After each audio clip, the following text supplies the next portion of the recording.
Kopi Literasi. Oke, assalamualaikum warahmatullahi wabarakatuh. Waalaikumsalam. Hari itu sama Yung Alon bersama Ulin Negari di Ketua Pemerintah. Nah, di mana hari ini yang terus kita tanyakan itu tentang bagaimana konsep yang dibawa oleh Ulin Negari Pemerintah untuk merekrut wali korong yang sangat luar biasa menurut kami ya dah. Ya gitu. Di kalang pemuda. Iya. Kenapa saya katakan itu? Karena cara pemilihan korongnya, proses pemilihan korongnya, dan itu sangat luar biasa. Dan yang diutamakan itu, apakah anak muda gitu? Bukan.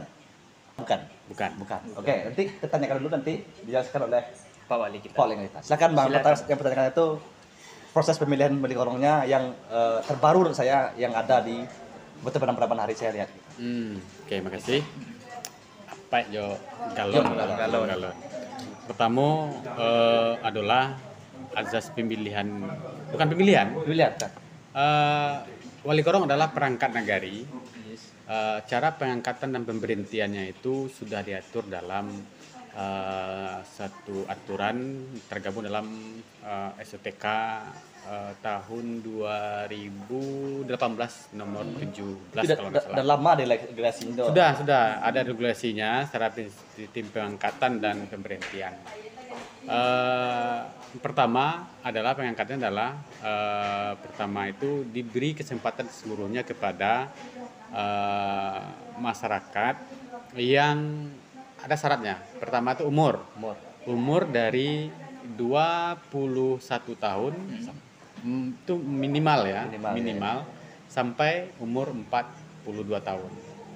Artinya di rentan itu boleh dia ikut berkompetisi dalam pemilihan wali korong. Bukan pemilihan, mendaftar terrekrutmen oleh perangkat nagari. Itu syarat yang harus dipenuhi. Syarat dipenuhi. Yang dengan umurnya 21 sampai 40 itu termasuk milenial loh, Om. Iya boleh. Ya, milenial kan? Iya. Berarti lewat dari 41 itu berarti nggak bisa tidak memenuhi syarat. Tidak memenuhi syarat untuk sebagai seorang calon wali korong.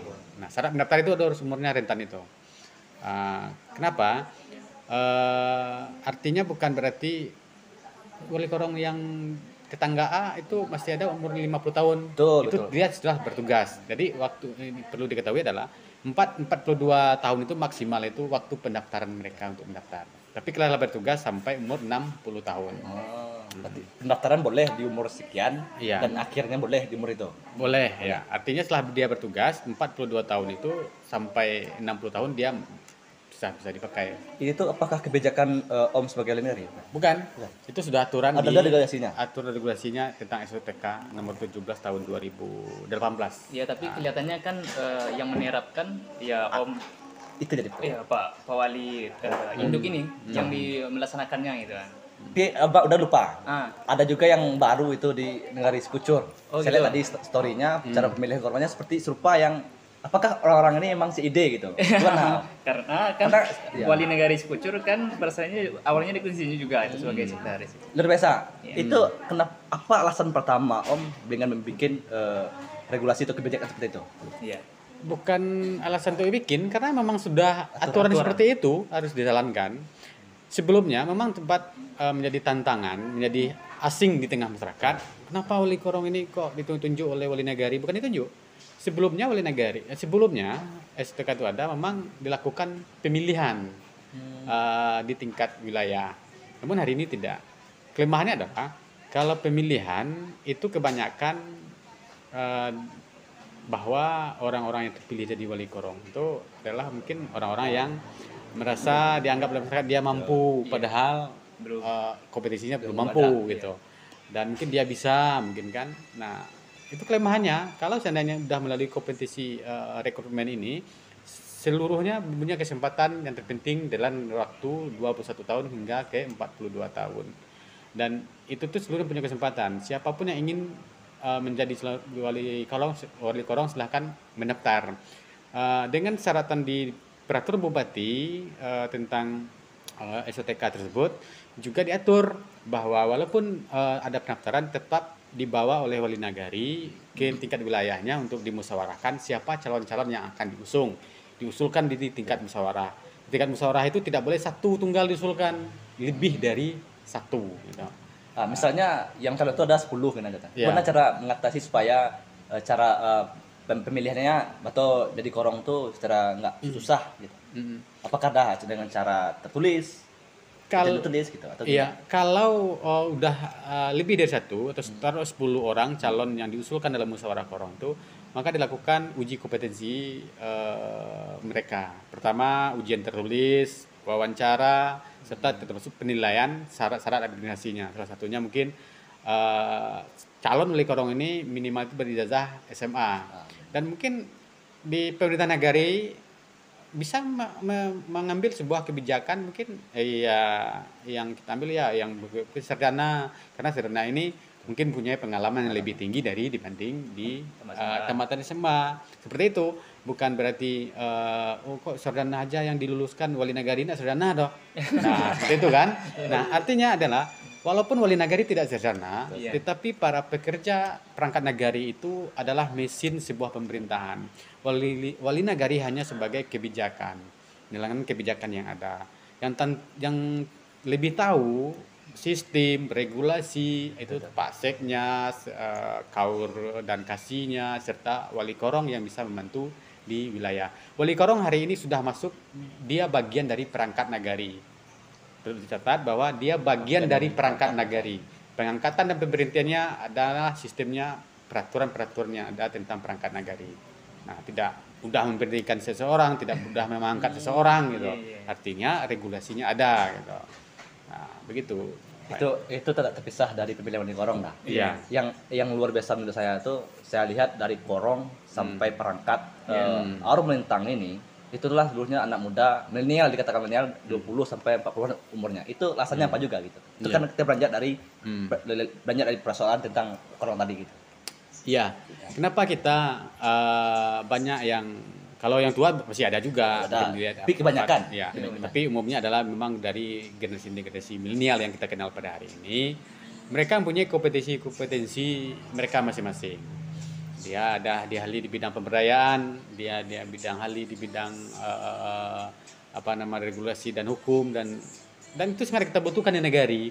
Karena di negari itu sudah bagian bentuk pemerintahan sebuah negara kecil yang ada di negara kita. Seperti itulah kira-kira ada kemandirian di situ.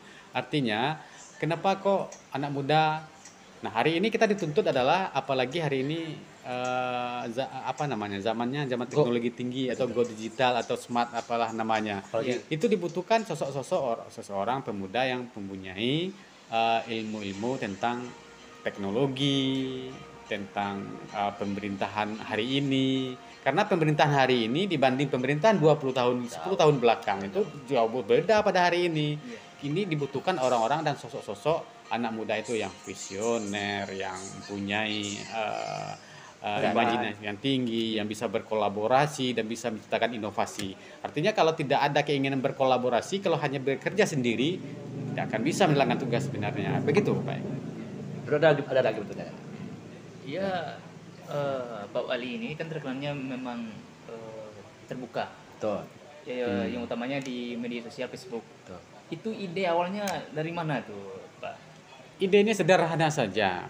Karena kalau melihat perkembangan media sosial hari ini adalah salah satu media sederhana saja, gratis. Kenapa kita manfaatkan? Betul. Kita beli paket setiap bulannya internet, Wifi sudah ada. Wifi sudah ada, fasilitas Facebook, YouTube dan Instagram. Manfaatkan segala lini media-media yang ada, mumpung selagi gratis gitu. Coba bandingkan ketika kita promosi ke media-media lain seperti surat kabar, televisi, radio, pasti berbicara uang gitu kan. Bicara uang dan berapa biayanya yang dibutuhkan. Sekarang kita mengelola. Kita yang mengelola, kita yang membuat suatu konten atau sebuah isi dari media tersebut. Dan ya bisa ditonton oleh dan diketahui oleh banyak orang. Selain itu artinya bahwa memanfaatkan teknologi ini bagian salah satu promosi kita. Jadi apapun kesuksesan kita mengerjakan sesuatu hal dalam pemerintahan, kalau tidak kita beritahu orang, ketika diberitahu orang, walaupun seberhasil apapun kita, orang tidak akan memandang belum berhasil. Tapi Om tahu paham nggak? Saya paham kenapa nak selama ini saya perhatikan Raul Mentan ini membawa pembaruan. Ah. Jadi membawa pembaruan ini, saya yakin pasti ada tentang yang luar biasa atau Iya, pasti. cacing makin. Itu tuh bagaimana Om menghadapi dan seperti apa? Iya, dalam kita sebagai pemimpin, apalagi di nagari, salah satu orang terdepan, positif dan negatif itu hal biasa. Namanya hidup, pasti baik dan buruk itu pandangan itu pasti ada. Pasti ada. Iya. Sedangkan kita bersatu keluarga ini belum tentu satu pandangan. Iya. Nah, jadikan perbedaan pandangan itu salah satu bagian dari untuk melecut diri kita bagaimana kita bekerja dengan lebih efektif dan lebih baik. Artinya perbedaan itu untuk menuju kebersamaan. Nah, kebersamaan jangan dipandang perbedaan itu sebagai salah satu halangan bagi kita untuk berkolaborasi. Seandainya si A tidak mungkin cocok pandang sama kita cari solusinya. Mbak si A kok bisa seide dan sepandang jombo. Kita cari solusinya. Kita dekati dengan sisi prosesif, secara pribadi, secara kelembagaan dan lain-lain. Segala lini kita kita dekati.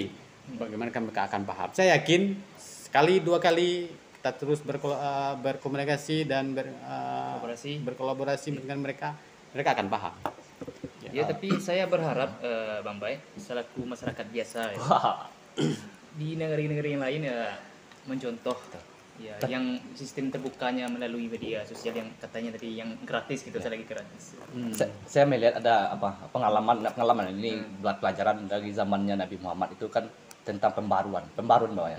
Dengan pembaruan tuh banyak terjadi caci makian. Saya mendelogikan seperti itu terjadi hari ini sama lagi yang ada di Mentang ini. Nah, saya katakan apa solusinya? Itu solusinya menurut Bang Azwar. Itulah lecutan juga kan sebenarnya. Bagat ya saya dapat poinnya kata Bang Azwar tadi itu. Kata Anies Baswedan itu ada namanya 4C yang harus dimiliki pemerintahan atau anak muda. Kolaborasi, communication kata Bang tadi. Satu critical thinking dan kreatif. Dan ini hari ini dimiliki oleh Mentang Induk. Yaitu Bapak Haji Aswar Madin. Tunggu loh, Abang. Ya. Ini kan udah berapa banyak pembaruan ya, Bang. Nah, Iya. saya ingin menunggu ada nggak ide yang belum tertuangkan untuk negari Mentang ini. Masih banyak. Ide-ide ini tidak akan timbul secara bersama-sama. Satu ide timbul dalam rekan waktu pasti ada timbul ide-ide baru. Karena dalam menjalani sebuah kegiatan, apalagi hari ini referensi kita kan banyak. Masih banyak negara-negara yang masih lebih maju dari negara kita. Negara Mentang masih banyak. Tapi kenapa tidak muncul? Mungkin dia belum menguasai media sosial gitu.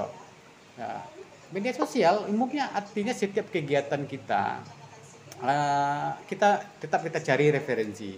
Artinya bukan kita menciplak ya atau copy paste. Umumnya inovasi-inovasi hari ini adalah contoh dari inovasi lain, tetapi kita kembangkan. Mungkin di inovasi A di negara lain ini tidak ada, terjadikan kita kembangkan inovasi itu sudah menjadi sebuah inovasi. Artinya ya dalam kegiatan pemerintah negari ini yang terpenting itu mau belajar dan mau melihat keunggulan orang, tapi jangan lihat keunggulan negari itu unggul, di malah tak unggulnya. Saya dapat poinnya terus bersangka. Artinya walaupun kecil keunggulan mereka itu hargai karena gagas satu mahal. Gagasnya itu mahal gitu. Artinya contoh lah, artinya walaupun mereka belum unggul, tetapi kalau kita tiru dan kita kerjasama mungkin sebagai referensi itu saya yakin bisa diterapkan di negara-negara lain. Salah satunya kita hari ini PPID. PPID adalah pejabat pengelola informasi dan dokumentasi nagari. Itu salah satu bentuk keterbukaan informasi. Apapun kebutuhan masyarakat, apapun keinginan masyarakat untuk mengetahui secara detail tentang keuangan pemerintah nagari boleh melalui PPID dan boleh juga meminta. Dan di situ kita atur apa kebutuhan mereka, mana yang informasi yang boleh diberikan dan mana yang boleh tidak diberikan. Artinya ada dua poin di situ. Kalau tidak boleh ya bagaimana bisa boleh gitu kan, dan kita diatur oleh undang-undang. Artinya sebuah keunggulan itu butuh sebuah sebuah kebersamaan dari perangkat nagari, sekretaris nagari, BAMU, seluruh kelembagaan nagari itu harus membangun kolaborasi. Hari ini kan banyak kolaborasi. Hanya sebagai slogan saja tidak bisa. Artinya memang harus kita kerjakan. Selama ini kita melihat antara wali nagari dan BAMUS banyak yang tidak sinkron. Artinya kenapa? Karena itu tadi, keterbukaan informasi tadi. Ketika keterbukaan informasi sudah ada dan tersedia, saya yakin tidak ada lagi yang disinformasi. Begitu. Saya sepakat kata Om tadi. Kenapa saya katakan karena Korong dan BAMUS dan seluruh perangkat itu harus sinkron. Ya. Ketika sudah dalam perangkat pemerintahan itu tidak sinkron, saya pastikan jangan lancar satu pemerintahan. Jadi itu. Gimana nanti Korong sama lagi deadlock, nanti sekretarisnya deadlock gitu kan. Itu nggak jalan bagus dah perencanaan pemerintahan gitu. Untuk terakhir menurut saya tanyakan dari sebuah omong-omongan orang masyarakat, Bukit Bule sampai di mana pembangunannya? Ya, ini sangat setuju, pertanyaan sangat baik gitu. Bukit Bule sesuai roadmap kita di awal, perkenalan itu bertahap-tahap kita kerjakan. Tidak akan mampu pemerintah nagari mengerjakan sekaligus ya. Sejak tahun 2018 sudah berlangsung mulai membenahi infrastrukturnya, jalan dan beberapa objek yang ada di situ sudah mulai, dan hari ini sudah bisa kita nikmati untuk kita kunjungi walaupun itu baru hanya sekedar untuk mengunjungi saja. Nah, artinya adalah perkembangan pada hari ini adalah kita pemerintah nagari tetap terus mengenjot dari berbagai sumber dana. Kita tidak ingin juga dana nagari ini tersedot seluruhnya untuk Bukit Bule. Nah, kadang-kadang banyak yang salah paham. Bukit Bule taruh saja. Nah, artinya tidak. Nah, itu disinformasi tadi. Ketika mau ditanya, hanya sekian persen dari Bukit Bule. Dan termasuk yang terakhir bangunan yang dikerjakan itu berdasarkan hasil dari pokir Bapak Zul Effendi ini anggota dewan, dan menitipkan anggaran untuk Bukit Bule. Insya Allah mudah-mudahan itu tahun depan akan dititipkan lagi. Mungkin anggota dewan lain yang sudah ikut berperan di situ untuk memajukan Bukit Bule. Dan kita hari ini dengan hadirnya Bukit Bule, kita di Padang Pariaman termasuk 12 desa atau destinasi atau desa wisata yang di-SK-kan oleh Bapak Bupati Suwatribur, bahwa 12 nagari sudah komit untuk melaksanakan wujudkan desa wisata. Nah, ini sudah di-SK-kan oleh Pak Bupati, dan insya Allah berkelanjutan ke depan bekerjasama dengan pihak-pihak lain biro perjalanan bagaimana ke depan mengembangkan destinasi wisata ini. Cuman lagi kemauan pemerintah nagari ini hari ini seharusnya disambut baik oleh warga sekitar, contohnya masyarakat Padang Asam dan sekitarnya. Jangan dipandang bahwa Bukit Bule itu milik pemerintah nagari. Pandang itu Bukit Bule itu adalah bagian itu wilayah kita. Kita bersama. Kita bilang kita bersama. Ketika Bukit Bule maju, yang dapat yang dapat apanya siapa? Kebanggaan kita bersama. Iya, kebanggaan Padang Asam. Yang dapat kemajuan siapa, daerahnya maju, itu orang Padang Asam di situ. Iya. Nah, kadang-kadang hari ini kan tidak. Oh, siapa itu yang buka Bukit Bule? Kok bukan orang Padang Asam? Nah, gitu. Artinya siapapun yang ikut berkecimpung di situ tetap berkomitmen bahwa Bukit Bule itu adalah bagian nagari 3 Kota Mentang berada di daerah Padang Asam. Dan saya menghimbau hari ini banyak ini saya luruskan. Bukit Bule dikembangkan untuk memacu bagaimana daerah Laban dan sekitarnya Padang Asam bisa maju. Dengan hadirnya Bukit Bule di situ, saya paling bilang nanti sudah masuk bagi salah satu destinasi Kabupaten Padang Pariaman.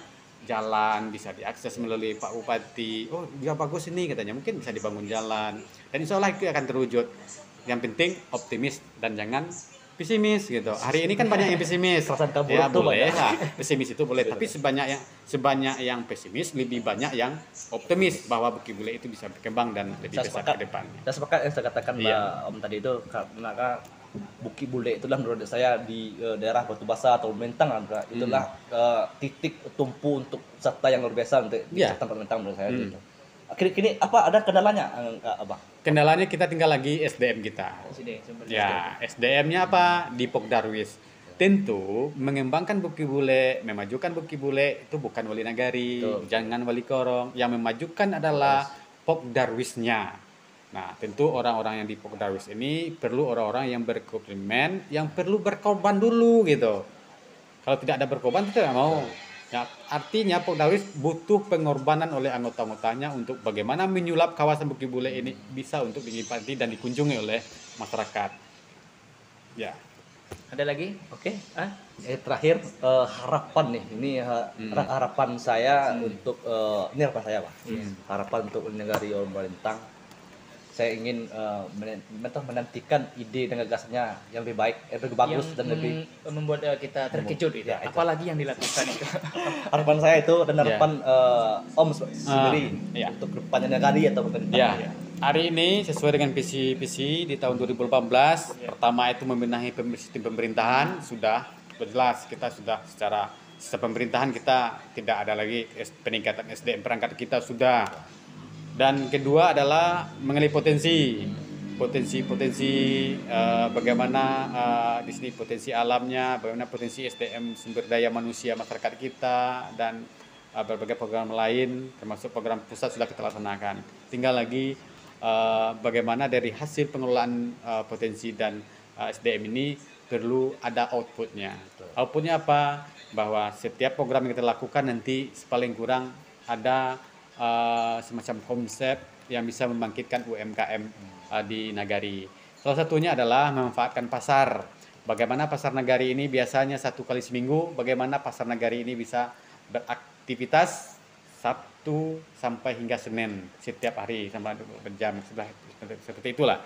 Artinya adalah itu perlu kita sebuah inovasi. Apa inovasinya? Bagaimana pasar ini bisa aktif selalu? Nanti di tahun 2022 ini kita akan berencana akan mencari apakah itu di pasar atau di tempat lain, bahwa kita ada hari ini kan sedang galak-galaknya adalah kuliner. Kita akan membuat sebuah pasar kuliner yang nanti akan dihidupkan beberapa hidangan minum-minum yang ada di Nagari, dan di situ itu akan kita tempatkan pelaku-pelaku usaha-usaha kecil dan menengah UMKM yang bentuk gerobak. Nanti kita jadikan salah satu pusat perbelanjaan kuliner. Dan nanti akan diisi juga tempat pasar kuliner itu sebuah penampilan anak-anak muda. Hari ini kan tren juga bahwa warung atau kafe, kalau kafe mungkin menjadi hal tabu oleh masyarakat, tapi kafe itu kedai gitu, warung gitu. Artinya kita jadikanlah jangan kafe itu dianggap sebagai tabu gitu. Oh, lah ke kafe lo main. Artinya kafe itu hari ini adalah gaya hidupnya anak milenial. Bukan kita gaya-gayaan, tidak. Tempatnya berkolaborasi tadi, saling berdiskusi. Nah, di pasar kuliner itu nanti kita sediakan bagaimana anak-anak muda dan anak milenial ini selain menikmati kuliner bisa memanfaatkan panggung yang kita sediakan, ekspresikan dirinya, apakah dia bermusik, apakah dia hal-hal yang lain, yang penting positif ya di pasar kuliner tersebut. Karena hari ini saya melihat kenapa itu tercipta, karena saya pernah berkunjung ke Nagari Cupak, Kabupaten Solo, bahwa pasar kuliner itu mereka jadikan tempat salah satu tempat kreativitas anak-anak muda mereka, dan didukung oleh pelaku-pelaku UMKM bahwa pasar kuliner itu mereka jadikan tempat mengekspresikan diri mereka untuk beraktivitas anak-anak Nagarinya, dan luar biasa. Dan salah satu dikelola oleh Bumnaknya. Nah, nanti kita juga berkolaborasi dengan Bumnak, kita dorong bagaimana Bumnak bisa berpikir hal seperti ini agar bisa mengelola pasar-pasar kuliner dan pasar Nagari kita menjadi salah satu pendapatan asli Nagari. Karena hari ini Nagari harus berbicara, wali Nagari harus berpikir bahwa tidak selama-lamanya dana desa masuk ke Nagari. Bagaimana nanti ketika dana desa ini terputus setelah masa Pak Presiden Jokowi ini, mungkin lain juga beda lagi. Dan hari ini kesempatan. Bentuk hari ini bagaimana dana desa ini bisa outputnya bisa menghadirkan sebuah potensi pendapatan Nagari.